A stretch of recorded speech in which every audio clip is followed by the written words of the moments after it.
Minnesota, but we're doing something completely different than being at the game. Yes. We're drinking, what are we doing? Whiskey. Whiskey. Yet again, because this is the Rock Gut Review. Yes, sir. Hey.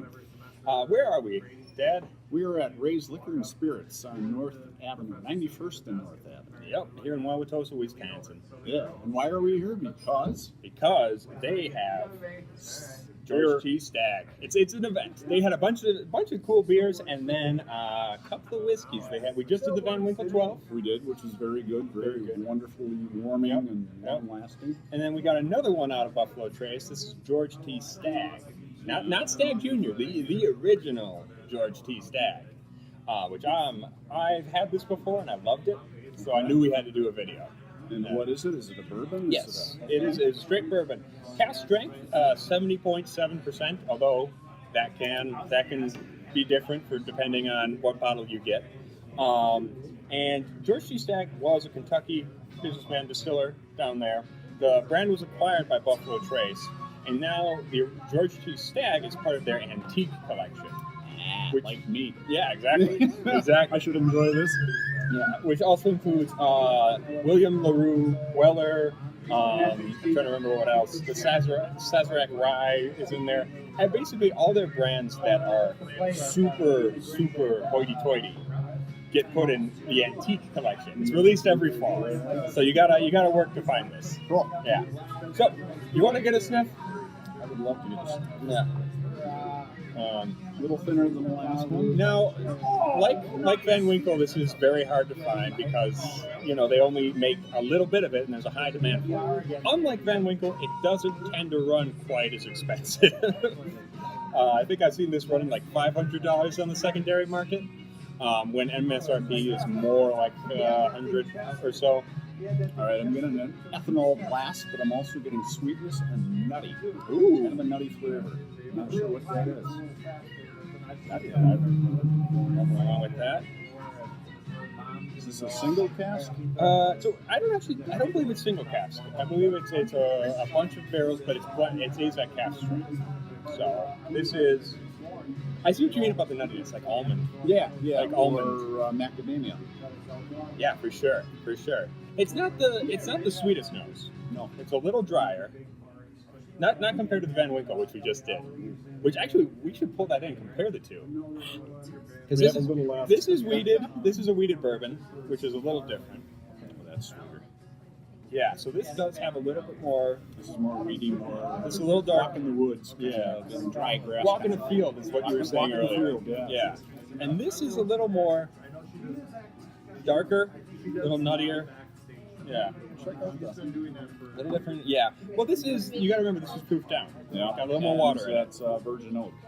Both virgin oak. Okay. Bourbon has to be virgin oak. Why the color? Well, this is 15 years old. That's 12 years old. This is also not proof down.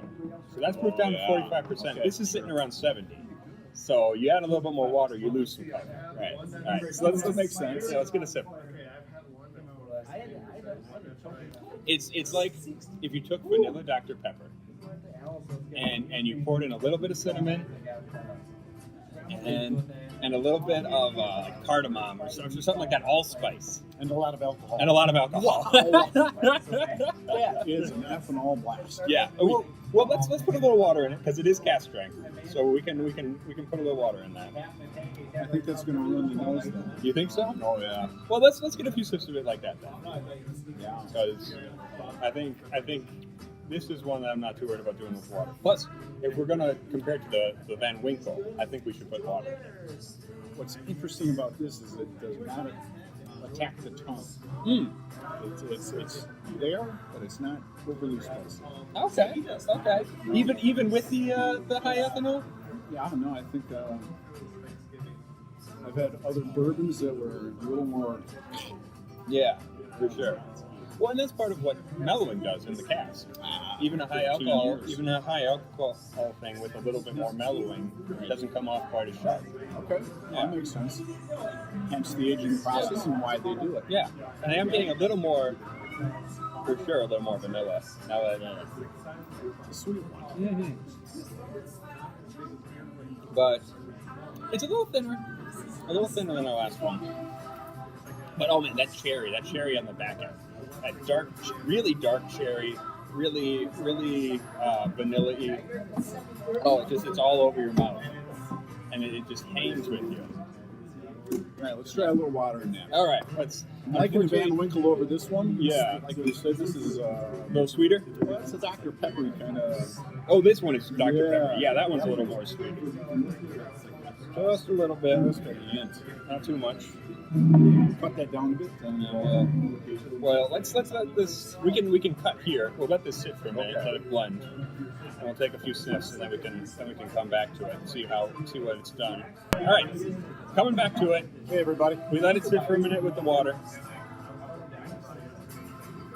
I think the nose is pretty much intact. Okay, good. Yeah. Opens it up a little bit, maybe.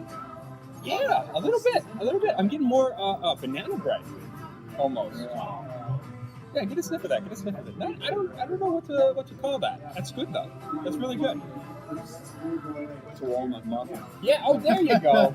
Good call. Yeah, it is a little more bready. That is a walnut bready muffin. Yeah. All right, here we go. Down the head. Yes. Do it. All right, yeah, that is very good. Nice. Little less ethanol bite, a lot more flavor. You can get the finish coming right up front from your tongue all the way down. It's still lasting. Okay. Try that. See what you think. Okay. It's a good warm bourbon, yet again. And like I was saying to my son earlier, hey, I'm loving bourbons because it's November and these are so full flavored and they have such a long finish on the back end. It's just warm and happy. Yeah. Yeah, I do think that brings out. It actually I think increased the spiciness a little bit. The water I think increased the spiciness. Man, yeah. But on the back end, it doesn't have that ethanol burn. No. It's very tasty. I think. I mean, if anything, you're getting that spiciness on the tip of your tongue, tip of your sides of your tongue. Yeah. That's good stuff. I think it dials down the cherry a little bit more, get a little more vanilla, a little more breadiness. Yep. Yeah. All right, I'm gonna clean up my palate just a little bit.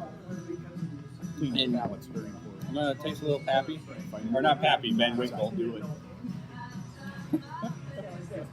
I'm not listening to him. You know what? Coming back to the Van Winkle after this, the Van Winkle's pretty flat. I can imagine. Hang on. Give it a Here go. we go, kids. Give it a go. I think it's mostly just because this is cast strength. Because this has all that flavor. And this comes off, You're right. it comes off as very just sweet and just kind of even. Where, Yeah, I don't want to say flat because it's very good, but yeah, compared to the punch on this one, Yes. this one is good, but it doesn't have the burst. oh yeah, this one explodes in your Yeah. mouth. And I think, that's why you bottle things at cast strength. I mean, one is, because it looks good on the bottle, but also because you do get so much more flavor with that extra alcohol without adding water. So, yeah. Well, this has been our look at some rather rare stuff from Buffalo Trace. Not the rarest, but rare for our poor butts. This is true. Yeah. So thank you so much to Ray's for putting on this event. We really appreciate it. And Thank you, 10 viewers, for Yes. watching. We appreciate that yes, all you wonderful people who have this on in the background. too. And we shall return next time. Hey, Thank you for cheers. joining us.